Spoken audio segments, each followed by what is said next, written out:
This title is narrated with virtual voice, computer-generated narration for audiobooks. Beatitudes of Jesus by Larry Warner. Introduction. Over the past several years, the number of those challenging the status quo of Western Christianity has risen substantially.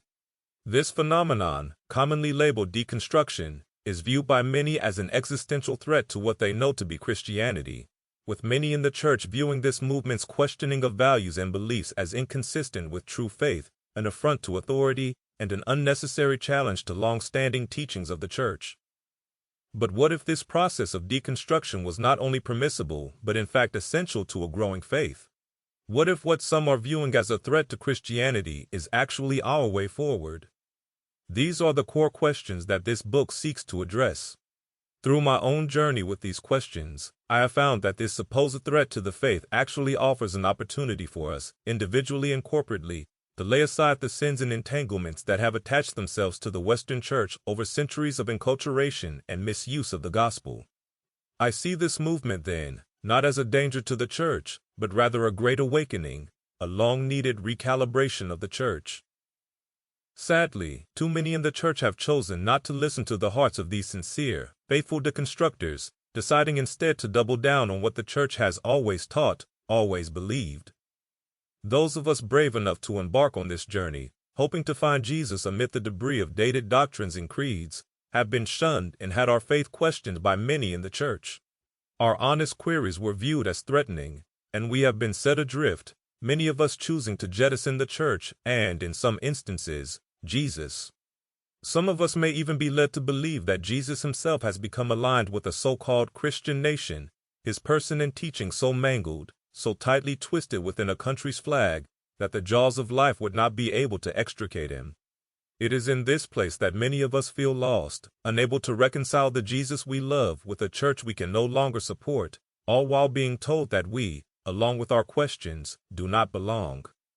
It is in this exile that Jesus died in the hearts and minds of many, perhaps even yourself. If this describes you, or if you resonate with even just some of what I am writing, I am so glad you are reading this. My heart breaks with you and for you. In these pages, I hope you will not only find a Jesus that is still very much alive, but also one who is stirring within you something new, unexpected, and oh so needed in the church and our world. I pray that through what I share here, my journey with Jesus into deconstruction, you will discover that the dissonance you feel is actually the key to a deepening experience of blessedness, or beatitude.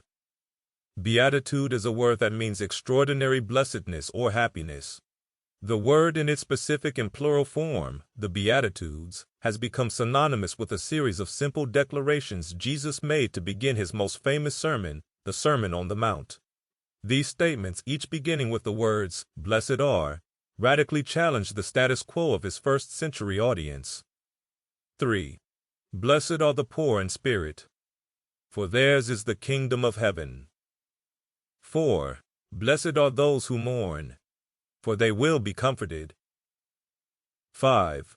Blessed are the meek, for they will inherit the earth. 6. Blessed are those who hunger and thirst for righteousness, for they will be filled. 7. Blessed are the merciful, for they will be shown mercy. 8. Blessed are the pure in heart, for they will see God. 9.